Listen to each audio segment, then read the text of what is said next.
സംസ്ഥാനത്ത് മഴ തുടരും. 9 ജില്ലകളിൽ കാലാവസ്ഥാ നിരീക്ഷണ കേന്ദ്രം യെല്ലോ അലർട്ട് പ്രഖ്യാപിച്ചു. മറ്റന്നാൾ മുതൽ അതിശക്തമായ മഴ ഉണ്ടാകുമെന്നാണ് മുന്നറിയിപ്പ്. ജലനിരപ്പ് ക്രമീകരിക്കാൻ അരുവിക്കര ഡാമിന്റെ ഷട്ടറുകൾ 50 സെന്റിമീറ്റർ കൂടി ഉയർത്തും.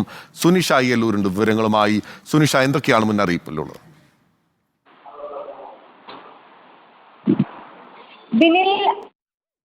ശക്തമായ മഴയ്ക്ക് സാധ്യതയുണ്ടെന്നാണ് കേന്ദ്ര കാലാവസ്ഥാ വകുപ്പിന്റെ മുന്നറിയിപ്പ്. ഈ കാലവർഷം അടുത്തെങ്കിൽ പോലും ശക്തമായ മഴ ഇനി വരുന്ന ദിവസങ്ങളിൽ തുടരുമെന്നതാണ്.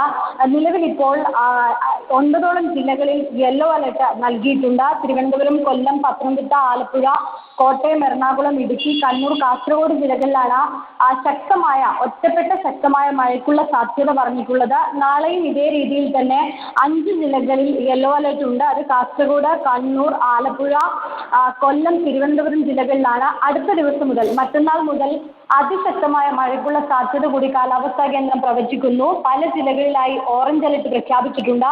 മറ്റന്നാൾ മലപ്പുറം, കോഴിക്കോട്, കണ്ണൂർ ജില്ലകളിൽ ഓറഞ്ച് അലർട്ട് ഉണ്ട്. അടുത്ത ദിവസങ്ങളിലും വരുന്ന ദിവസങ്ങളിൽ വടക്കൻ മധ്യ കേരളത്തിൽ മഴ ശക്തമാകുമെന്ന് തന്നെയാണ് അറിയിക്കുന്നത്. ഈ കർണാടക തീരത്തിന് മുകളിലായി ഒരു ചക്രവാത ചുഴി രൂപപ്പെട്ടിട്ടുണ്ട്.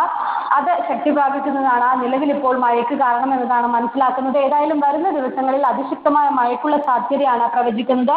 ഒപ്പം തന്നെ അരുവിക്കര ഡാമിന്റെ ഷട്ടറുകൾ നിലവിൽ 50 സെന്റിമീറ്ററോളം ഉയർത്തിയിരുന്നു. 2:30 ശേഷം അത് വ്യക്തമാണ്. സുനിഷ അയ്യല്ലൂരാണ് വിവരങ്ങൾ നൽകിയത്. അരുവിക്കര ഡാമിന്റെ ഷട്ടറുകൾ 50 സെന്റിമീറ്ററായി ഉയർത്തുകയാണ്. 9 ജില്ലകളിൽ യെല്ലോ അലർട്ട് പ്രഖ്യാപിച്ചിരിക്കുകയാണ് കാലാവസ്ഥാ വകുപ്പ്.